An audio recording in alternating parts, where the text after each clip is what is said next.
বন্ধুরা, কেমন আছেন আপনারা? এই যে জবাটা দেখছেন, ভীষণ সুন্দর।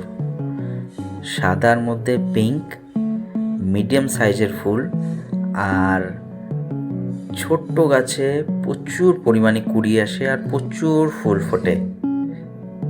একটা গাছে কমসে কম আপনার 20 থেকে 25টা ফুল ফুটে যায়, মানে ছোট্ট গাছে একটা।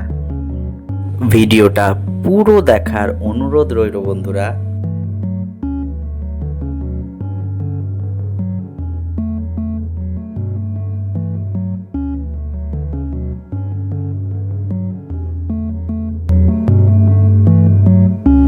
এইরকম সুন্দর সুন্দর ভিডিও দেখার জন্য আমার এই চ্যানেলটিকে সাবস্ক্রাইব করে নিন, লাইক করবেন, শেয়ার করবেন। কোনো অসুবিধা হলে কমেন্ট করে সেটা জানাবেন নিশ্চয়ই। প্রচুর সুন্দর লাগছে বন্ধুরা।